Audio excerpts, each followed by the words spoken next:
জুলাই বিপ্লবের অন্যতম একজন সেনানায়ক, আপসহীন একজন নেতৃত্ব, আধিপত্যবাদের বিরুদ্ধে যার কণ্ঠস্বরকে তিনি জারি রেখেছেন, যিনি আমাকে বারবার বলতেন, এই গুলিবিদ্ধ হওয়ার 2-3 দিন আগেও বিভিন্নভাবে আমাদের সাথে কথাবার্তা বলে আশঙ্কা করতেন যে আমাকে হত্যা করার জন্য চক্রান্ত করা হচ্ছে। আমরা বারবার তাকে রিকোয়েস্ট করতাম, হাদি একটু সাবধানে থাকো, এখন বের হয়ে না। সে বলছে মৌতের ফয়সালা আসমান থেকে হয়, আমি যদি ঘরের ভিতরে থাকি তাও তো মারা যাবো, সুতরাং কোন রাজনীতিবিদদের এটা শোভনীয় নয়, সে ঘরের ভিতরে থেকে মৃত্যুবরণ করবে, রাস্তায় দাঁড়িয়ে মৃত্যুবরণ করার জন্যই আমার জন্ম হয়েছে। সেই শরীফ ওসমান হাদিকে গুপ্ত বাহিনী, নিষিদ্ধ বাহিনী তারা হামলা করে সে এখন জীবন মৃত্যুর সাথে পাঞ্জা লড়ছে। এই ভরা মজলিসে মহান রবের কাছে আমরা তার প্রাণ ভিক্ষা চাই। আল্লাহ রাব্বুল আলামিন যেন আধিপত্যবাদের বিরুদ্ধে এই বলিষ্ঠ কণ্ঠস্বরকে আরো কিছুদিন আমাদের জন্য আল্লাহ রাব্বুল আলামিন ফেরত দেন। এই বলিষ্ঠ কণ্ঠস্বর বাতিলের এক আতঙ্কে পরিণত হয়েছে। এক ব্যক্তি যেভাবে কথা বলতো তাদের তক্তস্তাউস নড়বড়ে হয়ে গিয়েছে। তারা মনে করেছে আমাদেরকে গুলি করে দমাতে পারবে। তারা ভুলে গিয়েছে আমরা মায়ের উদর থেকে শাহাদাতের তামান্না নিয়েই এই জমিনে পা রেখেছি। উদয় অথবা অস্ত্রের কোন ক্লান্তি আমাদেরকে দুর্বল করতে পারে না। আমাদের শাহাদাতের তামান্না আমাদের রক্তের ধমনীতে প্রবাহিত হয়। সুতরাং যারা মনে করো ইসলামী ছাত্র শিবিরকে গুম, খুন, হত্যা, দেশান্তরিত করার মধ্য দিয়ে নির্বাপিত করতে পারবা, তোমরা দেখে নাও এই কোম্পানিগঞ্জবাসী, সারা বাংলাদেশ জেনে নাও, আমরা হুঁশিয়ার করে বলছি তোমাদের, বাতিলরা যদি সোজা না হও, এক রক্তের বিনিময়ে হাজারো রক্ত জন্ম নেয়।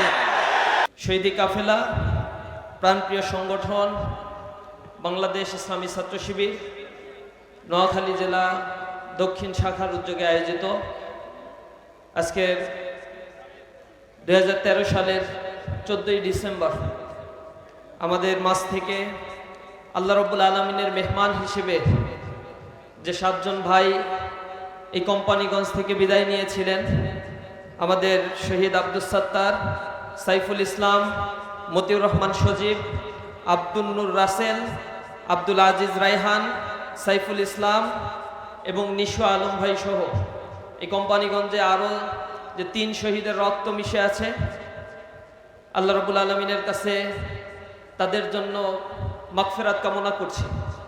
আজকে তাদের জন্য এই স্মরণ সভা এবং আলোচনা সভার দোয়া মাহফিলের আমাদের মাঝে এখানে উপস্থিত রয়েছেন মানবতার মুক্তির আন্দোলন বাংলাদেশ জামাত ইসলামীর নোয়াখালী জেলার সংগ্রামী আমির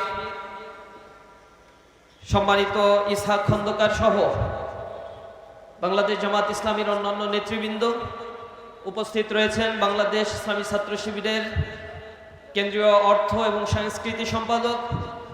আপনাদের সাথে উপস্থিত থাকার কথা ছিল ইসলামী ছাত্র শিবিরের কেন্দ্রীয় প্রকাশনা সম্পাদক, ঢাকা বিশ্ববিদ্যালয়ের কেন্দ্রীয় ছাত্র সংসদের নির্বাচিত ভিপি সাদিক কাইম।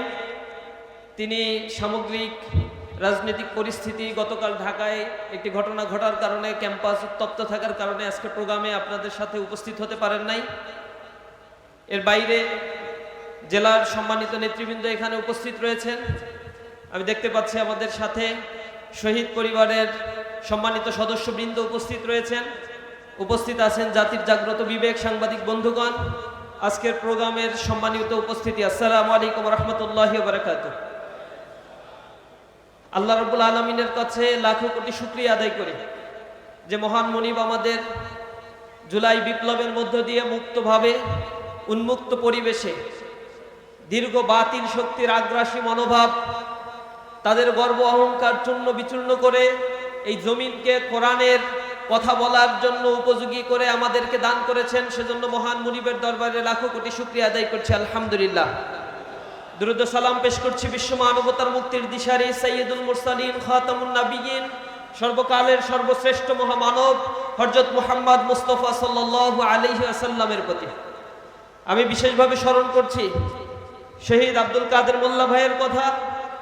2013 সালে যাকে জুডিশিয়াল কিলিং করে পাতানো একটি ট্রাইব্যুনাল তারা গঠন করে, নিজস্ব আইনজীবী, নিজস্ব বিচার ব্যবস্থা, নিজেদের মতো আইন পরিবর্তন করে রায়কে পাল্টে দিয়ে যারা জোরপূর্বক একজন নিরপরাধ মানুষকে আরেকটি মানুষের অপরাধের বোঝা চাপিয়ে দিয়ে নিরপরাধ এই মানুষটিকে যারা শহীদ করেছিল, আমি সেই মহান ব্যক্তিত্বের কথা স্মরণ করছি যে মানুষটি তার জীবনে খুব সাদামাটা জীবনযাপন করতেন। ইসলামী আন্দোলনের জন্য তার জীবনকে তিনি উৎসর্গ করেছিলেন। সেই শহীদ আব্দুল কাদের মোল্লা ভাইয়ের কথা স্মরণ করছি।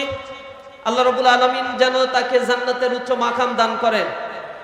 তাকে আল্লাহ রাব্বুল আলামিন দুনিয়াতে সম্মানিত করেছেন, আখেরাতেও ইনশাআল্লাহ তাকে আল্লাহ রাব্বুল আলামিন সম্মানিত করবেন। শহীদের মর্যাদা আল্লাহ রাব্বুল আলামিনের কাছে অনেক বেশি। তিরমিজি শরীফের হাদিসের মধ্যে আসছে, রাসূল করিম সাল্লাল্লাহু আলাইহি ওয়াসাল্লাম বলেছেন, শহীদের 60টি পুরস্কার, আল্লাহর 6টি পুরস্কার আল্লাহ রাব্বুল আলামিনের কাছে বরাদ্দ রয়েছে।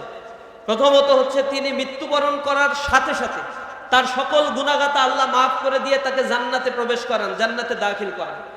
দ্বিতীয় মর্যাদার কথা বলা হয়েছে, কবরে যখন তিনি থাকেন তার কবরের আযাব মওকুফ করে দিয়ে তাকে আল্লাহ রাব্বুল আলামিন কবরের ওই জিন্দেগিকে জান্নাতের সুবাতাস বইতে থাকে তার কবরের মধ্যে। তৃতীয় পুরস্কারের কথা বলা হয়েছে, হাশরের ময়দানে যখন সূর্য 1 বিঘার উপরে থাকবে, সকলে নিজেকে নিয়ে ভীত বিহব্বল তটস্থ অবস্থায় থাকবে, সেই বিপর্যস্তকর অবস্থার মধ্যে যারা শহীদ হবে, শাহাদাত বরণ করবে, তাদেরকে আল্লাহ রাব্বুল আলামিন সংখ্যা মুক্তভাবে সেখানে উপস্থিত করাবে। এরপরের পুরস্কারের কথা বলা হয়েছে, শহীদের মাথায় আল্লাহ রাব্বুল আলামিন একটি মুকুট পরিয়ে দিবেন, যা অন্যদের চাইতে তাকে ভিন্নভাবে উপস্থাপন করবে এবং আল্লাহ রাব্বুল আলামিনের কাছে তার বহুগুণ মর্যাদা বাড়িয়ে দিবে। তাকে হুর দিয়ে সম্মানিত করা হবে। এবং সর্বশেষ আল্লাহ রাসূল বলেছেন, এই শহীদের মর্যাদা হবে, সে কিয়ামতের ময়দানে আল্লাহর কাছে বলে 70 জনকে সে সেদিন আল্লাহ রাব্বুল আলামিনের কাছ থেকে ক্ষমা চাইয়ে নিয়ে জান্নাতে দাখিলের জন্য সুপারিশ করতে পারবেন। আল্লাহ রাসূল বলছেন, শহীদের মর্যাদা এমন, এই মর্যাদাটা এমন দেয়া হয়েছে যে একটা পিঁপড়ায় কাটলে যে কষ্টটুকু হয় একজন শহীদ শাহাদাতের সময়, মৃত্যুবরণ করার সময়, এর চাইতে বেশি কষ্ট তার হয় না। অথচ যখন মানুষের মৃত্যুবরণ করার সময় আসে তখন মানুষ এত ভীত বিহব্বল হয়ে পড়ে, তটস্থ হয়ে পড়ে, এত কষ্ট ওই মানুষটার হতে থাকে যা সে কখনো কল্পনাও করতে পারে। সমস্ত শরীর ব্যথা হয়ে যায় তার জান যখন কবজ করা হয়। এই মানুষের ব্যাপারে আল্লাহ রাসূল বলেছেন, যদি এই মানুষটা ভালো মানুষ হয় তখন সে বলতে থাকে, মৃত্যু মানুষ তো কথা বলতে পারে কিন্তু তার কথা কেউ শোনে না, সব শুনতে পারে কিন্তু তাকে কেউ অনুভব করতে পারে না। এই মৃত মানুষের ব্যাপারে আল্লাহ রাসূল বলছেন, সে যদি সৎ মানুষ হয়, দুনিয়াতে সৎভাবে জীবনযাপন করে, তখন সে মৃত্যুবরণ করার পরে বলতে থাকে, আমাকে তাড়াতাড়ি জান্নাতের দিকে নিয়ে যাও, আমাকে তাড়াতাড়ি কবরস্থ করো। আর যদি ওয়াইন কানাত গায়রা সালিহাতিন, সে যদি খারাপ মানুষ হয় তখন সে বলতে থাকে, ইয়া ওয়াইলাতা আইনা তাযহাবুন বিহা ইয়াসমাউ সাওতাহা কুল্লা শাইইন ইল্লাল ইনসান। সেই আওয়াজগুলো সে যে ক্রন্দন করতে থাকে, আত্মচিৎকার করতে থাকে, খারাপ মানুষের আত্মাগুলো, এই চিৎকার শুধুমাত্র পশু পাখি শুনতে পায়, আর কেউ শুনতে পায় না। যদি এই আত্মচিৎকার কোনো মানুষ শুনতে পেত, আল্লাহ রাসূল বলছে তাদের পক্ষে দুনিয়াতে সংসার করা সম্ভব হতো না। এত করুণ আর্তনাদ এই মানুষগুলো করতে থাকে। সুতরাং যারা সম্মানিত হয়েছে, শহীদের মর্যাদা পেয়েছে, নিঃসন্দেহে সেই পরিবারের জন্য এটা একটা বড় প্রাপ্তি যে সেই পিতামাতাকে আল্লাহ রাব্বুল আলামিন শহীদের পিতামাতা হিসেবে কবুল করেছে। আমরা তো শাহাদাতের জন্যই এই আন্দোলনে সামিল হয়েছি। আমাদেরকে হুমকি দামকি দেয়া হয়, গুপ্ত হত্যার চক্রান্ত করা হয়। আওয়ামী ফ্যাসিবাদের আমলে আমাদের ভাইদেরকে জুলাই বিপ্লবের আগ পর্যন্ত আওয়ামী লীগ 88 জনকে শুধুমাত্র ক্রস ফায়ার দিয়ে দিনে দুপুরে রাতের বেলায় অন্ধকারে নিয়ে প্রকাশ্য দিবালোকে পর্যন্ত বুলেটের আঘাতে ঝাঁঝরা করে দিয়েছিল আমাদের ভাইদের বুকগুলো। 88 জনকে ক্রস ফায়ার দিয়েছিল তারা। এর বাইরে 103 জন ভাই টোটাল ইসলামী ছাত্র শিবিরের শহীদ করা হয়েছে। শত শত ভাইকে শুধুমাত্র অপরাধ হচ্ছে ইসলামী ছাত্র শিবির করার কারণে তাদেরকে জেল জুলুমের শিকার হতে হয়েছে, কারাগারে নিক্ষিপ্ত করা হয়েছে। হাজার হাজার মামলা আমাদের ভাইদের নামে দেয়া হয়েছে, লক্ষ লক্ষ আসামি করা হয়েছে ইসলামী ছাত্র শিবিরের ভাইদেরকে। তারা মনে করেছিল এগুলো করে ইসলামকে তারা নির্বাপিত করে দিতে পারবে, শেষ করে দিতে পারবে। তারা কি পারছে? আওয়ামী লীগের প্রথম ক্ষমতায় আসার সময় ইসলামী ছাত্র শিবিরের সংখ্যা যা ছিল, বর্তমান সময়ে ইসলামী ছাত্র শিবিরের সংখ্যা কয়েক গুণ বৃদ্ধি পেয়েছে। ৩৫ বছরে যে কাজ করতে পারি নাই, এক আওয়ামী লীগের জুলুম নির্যাতন নিষ্পেষণের মধ্যে আমাদের সংখ্যা আল্লাহ রাব্বুল আলামিন শত শত গুণ বাড়িয়ে দিয়েছে।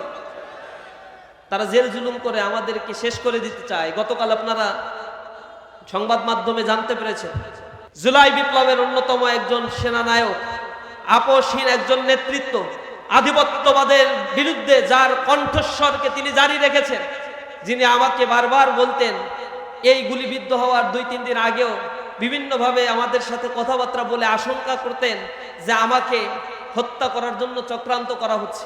আমরা বারবার তাকে রিকোয়েস্ট করতাম, হাদি একটু সাবধানে থাকো, এখন বের হয়ে না। সে বলছে মৌতের ফয়সালা আসমান থেকে হয়, আমি যদি ঘরের ভিতরে থাকি তাও তো মারা যাবো। সুতরাং কোন রাজনীতিবিদদের এটা শোভনীয় নয়, সে ঘরের ভিতরে থেকে মৃত্যুবরণ করবে, রাস্তায় দাঁড়িয়ে মৃত্যুবরণ করার জন্যই আমার জন্ম হয়েছে।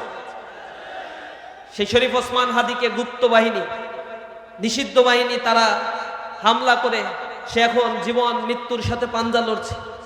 এই ভরা মজলিসে মহান রবের কাছে আমরা তার প্রাণ ভিক্ষা চাই। আল্লাহ রাব্বুল আলামিন যেন আধিপত্যবাদের বিরুদ্ধে এই বলিষ্ঠ কণ্ঠস্বরকে আরো কিছুদিন আমাদের জন্য আল্লাহ রাব্বুল আলামিন ফেরত দেন। এই বলিষ্ঠ কণ্ঠস্বর বাতিলের এক আতঙ্কে পরিণত হয়েছে। এক ব্যক্তি যেভাবে কথা বলতো তাদের তক্তসাহস নড়বড়ে হয়ে গিয়েছে।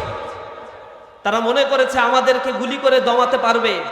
তারা ভুলে গিয়েছে আমরা মায়ের উদর থেকে শাহাদাতের তামান্না নিয়েই এই জমিনে পা রেখেছি। উদয় অথবা অস্ত্রের কোন ক্লান্তি আমাদেরকে দুর্বল করতে পারে না। আমাদের শাহাদাতের তামান্না আমাদের রক্তের ধমনীতে প্রবাহিত হয়। সুতরাং যারা মনে করো ইসলামী ছাত্র শিবিরকে গুম, খুন, হত্যা, দেশান্তরিত করার মধ্য দিয়ে নির্বাপিত করতে পারবা, তোমরা দেখে নাও এই কোম্পানিগঞ্জবাসী, সারা বাংলাদেশ জেনে নাও, আমরা হুঁশিয়ার করে বলছি তোমাদের, বাতিলরা যদি সোজা না হও, এক রক্তের বিনিময়ে হাজারো রক্ত জন্ম নেয়। এই কোম্পানিগঞ্জের মাটি এখন উর্বর হয়েছে। লক্ষ লক্ষ তরুণ যুবা কোরআনের প্রেমে আসক্ত হয়ে ইসলামী আন্দোলনের পথে তাদের জীবনকে বিলীন করে দেওয়ার জন্য আদাবদ্ধ হয়েছে তারা। এই মাটি আল্লাহ রাব্বুল আলামিন ইসলামের জন্য ওয়াকফ করবেন ইনশাআল্লাহ। আল্লাহ রাব্বুল আলামিন আমাদেরকে বিদায় দিবেন ইনশাআল্লাহ। যারা আমাদেরকে ধ্বংস করতে চেয়েছিল তাদেরকে আল্লাহ রাব্বুল আলামিন এই জমিন থেকে বিতাড়িত করেছেন। আমাদেরকে যারা দুর্বল করতে চেয়েছিল আল্লাহ রাব্বুল আলামিন এই দুর্বলদেরকে এই জমিনে ক্ষমতায়ন করবেন ইনশাআল্লাহ। সূরা কাসাস প্রথম রূপে আপনারা পড়ে দেখবেন, আল্লাহ রাব্বুল আলামিন বলছে, হে রাসূল, আপনার কাছে আমি মুসা আর ফেরাউনের ঘটনা বর্ণনা করছি, সত্য ঘটনা বর্ণনা করছি, যাতে মুমিনরা এখান থেকে শিক্ষা গ্রহণ করে অভয় পায়। আর সেটা হচ্ছে, আমি আপনার কাছে বর্ণনা করছি এই জমিনে ফিরআউন আমাদেরকে দুর্বল করে, মুসা আলাইহিস সালামের বাহিনীকে দুর্বল করে রাখতে চেয়েছিল। তারা তাদের ভিতরে দলে উপদলে বিভক্ত করে ফেলেছিল। তাদেরকে তারা হত্যা করত, নারীদেরকে, শিশুদেরকে তারা জীবিত রাখতো দাস করে রাখার জন্য। আল্লাহ রাব্বুল আলামিন বলেছে, ওয়া নুরিদু আন নামুন্না আলাল্লাযীনা ইসতুদিফু ফিল আরদ ওয়া নাজআলাহুম আইম্মাতাও ওয়া নাজআলাহুমুল ওয়ারিসিন। তারা চেয়েছিল আমাদেরকে এই জমিনে, আল্লাহ রাব্বুল আলামিন চেয়েছিলেন যে যারা যারা আমাদেরকে দুর্বল করে রেখেছিল এই জমিনে ওই দুর্বলদেরকেই আল্লাহ ক্ষমতায়ন করতে চেয়েছিলেন এবং তাদেরকে আল্লাহ জনতার নেতা বানাতে চেয়েছিলেন। আর তাদেরকে আল্লাহ রাব্বুল আলামিন ওয়ারিসিন, উত্তরাধিকারী করেছিলেন এই জমিনে। আল্লাহ বলেছেন যে এইটা হামান, কারুন, ফেরাউন, সাদ্দাদের অনেক কষ্ট। তারা চায় নাই তাদেরকে এই জমিনে ক্ষমতায়ন করতে, তারা চেয়েছিল এই জমিনে তাদেরকে নির্বাপিত করে দিতে। ইউরিদুনা লিউতফিউ নূরাল্লাহ, আল্লাহর নূরকে তারা মুখের ফুৎকার দিয়ে ধ্বংস করে দিয়ে চেয়েছিল। আল্লাহ রাব্বুল আলামিন বলেছেন, আল্লাহু মুতিম্মু নূরিহি, আল্লাহ রাব্বুল আলামিন তার এই প্রজ্বলিত অগ্নিশিখাকে নিঃসন্দেহে এই পৃথিবীবাসীর কাছে সম্মানিত করবেন, উড্ডয়ন করবেন। এটা হয়েছে না? সামনে দেখতে পাবেন যে গণজাগরণ শুরু হয়েছে। আমাদের লায়াবিলিটি হচ্ছে, রেসপন্সিবিলিটি হচ্ছে শহীদের রেখে যাওয়া এই ময়দানকে উর্বর করার জন্য প্রতিটি ঘরে ঘরে গিয়ে জনপদের মানুষকে সতর্ক করা। এজন্যই আল্লাহ আমাদেরকে দুনিয়াতে পাঠিয়েছেন। আল্লাহ রাব্বুল আলামিন বলেছেন, ওয়ালতাকুম মিনকুম মিনকুম উম্মাতি ইয়াদউনা ইলাল খায়র ওয়া ইয়া'মুরুনা বিল মা'রুফ ওয়া ইয়ানহাউনা আনিল মুনকার। তোমাদের মধ্যে অবশ্যই একটা কওম থাকতে হবে যারা ডেডিকেটেডলি ডেসপারেটলি আল্লাহর দ্বীনের কথাগুলো মানুষের কাছে পৌঁছে দিবে। সুতরাং তারা সৎ কাজের আদেশ দিবে, অসৎ কাজ থেকে মানুষদেরকে বিরত রাখবে, আর তোমাদের মধ্যে তারাই হবে সফল কাম। সুতরাং আমরা আল্লাহর এই নির্দেশনা মেনে মানুষের কাছে হেদায়েতের কথা, কোরআনের কথা, ইসলামের কথা, হকের কথা এগুলো বলার জন্য চেষ্টা করব।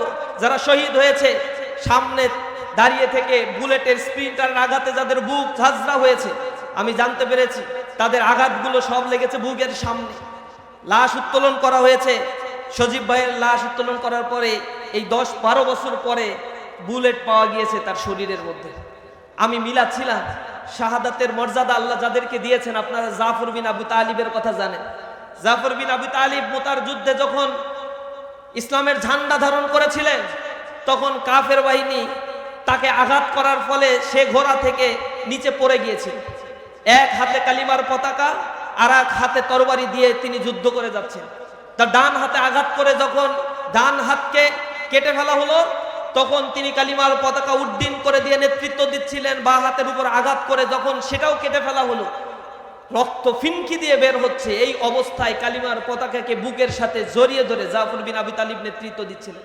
কাফেররা তার কাছে এসে উপর্যুপরি শরীরে আঘাত করে ক্ষতবিক্ষত করে এই মানুষটিকে যখন জমিনে তিনি লুটিয়ে পড়েছিলেন, পাশের এক সাহাবীকে ডেকে বলছেন, হে আল্লাহ রাসূলের সাহাবী, তুমি সাক্ষী থাকো, আল্লাহ রাসূলকে দয়া করে একটু বলো, আমি আমার জীবনের শেষ রক্তবিন্দু পর্যন্ত কালিমার পতাকাকে জমিনে পড়তে দেই নাই, আমি শক্ত করে তুলে ধরেছি।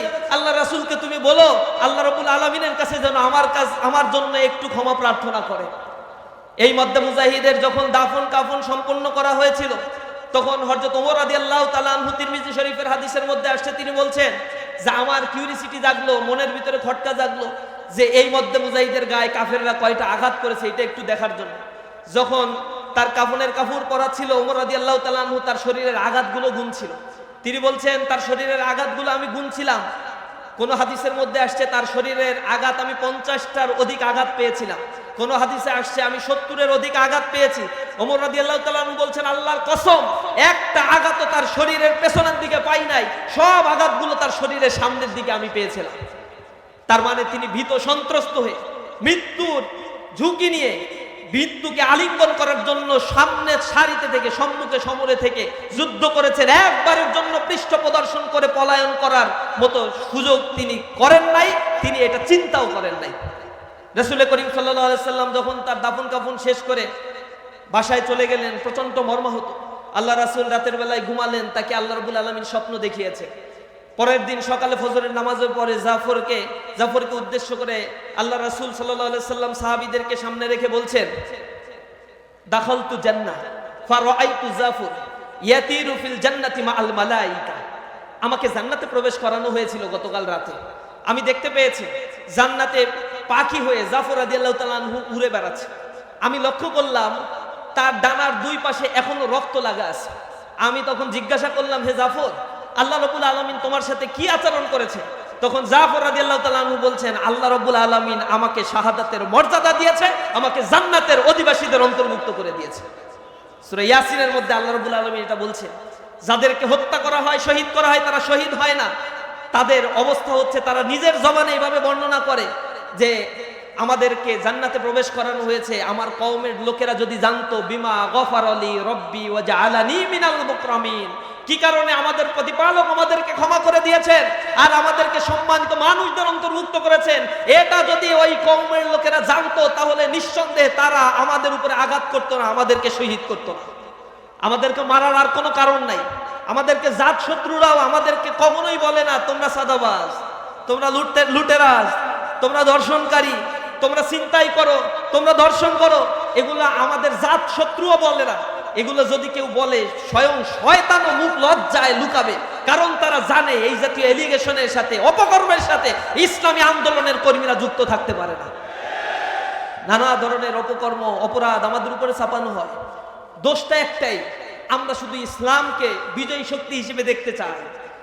এই দোষ নিয়ে আইম্মায়ে মুস্তাহিদিন, সালফে সালেহিনরা এই পৃথিবী থেকে বিদায় নিয়েছে। আল্লাহ রাব্বুল আলামিন সাহাবা আজমাইন যারা শহীদ হয়েছে তাদের লক্ষ্য করে বলেছিলেন, ওমা নাকামু মিনহুম ইল্লা আইয়ুমিনু বিল্লাহিল আজিজিল হামিদ। আর কোনো দোষ তাদের ছিল না, দোষ ছিল একটাই, তারা মহা পরাক্রান্ত পরাক্রমশালী আল্লাহ রাব্বুল আলামিনের কথাগুলো বলতো, তার প্রশংসা গীতি বর্ণনা করত। এটা ছাড়া তাদের আর কোনো দোষ ছিল না, এ কারণেই তাদেরকে হত্যা করা হয়েছে। আর আল্লাহ রাব্বুল আলামিন সেজন্য বলেছেন, যারা আল্লাহর রাস্তায় এভাবে শহীদ হয় তাদেরকে তোমরা মৃত বলো না, তারা আল্লাহর পক্ষ থেকে রিজিক প্রাপ্ত হয়, কিন্তু তোমরা তা বুঝতে পারো না। সুতরাং আমাদের এই জমিনে আল্লাহ রাব্বুল আলামিন আমাদের ক্ষণস্থায়ী জিন্দেগির জন্য পাঠিয়েছেন। এখান থেকে আমাদেরকে একটা সময় বিদায় নিয়ে চলে যেতে হবে। চিরস্থায়ী থাকার জন্য আমরা কেউ আসি নাই দুনিয়াতে, আমরা এসেছি ইন্নী জাইলুন ফিল আরদি খলিফা। We have said as a representative in this world. So as a representative you have a lot of duty. You have a lot of duty about your society, about your ummah, about your organization. সুতরাং এই ডিউটিগুলো আমাকে পালন করতে হবে। সেই ডিউটিটা হচ্ছে, আমাকে দুনিয়াতে খাই দাই ফুর্তি করার জন্য আল্লাহ পাঠান নাই, দুনিয়াকে আমাকে শুধুমাত্র পাঠানো হয়েছে আল্লাহর ইবাদত করার জন্য। আর এই ইবাদতের জন্য যতটুকু সুস্থতা, যতটুকু সম্পদ, যতটুকু কিছু অর্জন করতে হয় ততটুকুই আমাকে অর্জন করতে হবে। এজন্য আমাকে সর্বোচ্চ চেষ্টা বিনিয়োগ করতে হবে। প্রিয় উপস্থিতি, আমরা দোয়া করি আল্লাহ রাব্বুল আলামিন যেন আমাদের সকলকে শাহাদাতের মৃত্যু দান করেন। আল্লাহ রাব্বুল আলামিন যেন এই শহীদের রক্তের বিনিময়ে এই জমিনকে উর্বর করে দেন। এই শহীদের রক্তের প্রতি ফোঁটা রক্তের বদলা আমরা এই জমিনে কালিমার পতাকাকে বুলন্দ করার মধ্য দিয়েই নিতে চাই। আল্লাহ রাব্বুল আলামিন এই জমিনকে আরো বেশি ইসলামের জন্য কবুল করুন, সে আশাবাদ ব্যক্ত করে আমার কথা শেষ করছি। হাযা মা ইনদি ওয়া ইলমু ইনদাল্লাহ আলাইহি তাওয়াক্কালতু ওয়া ইলাইহি উনীব। আসসালামু আলাইকুম ওয়া রাহমাতুল্লাহি ওয়া বারাকাতুহু।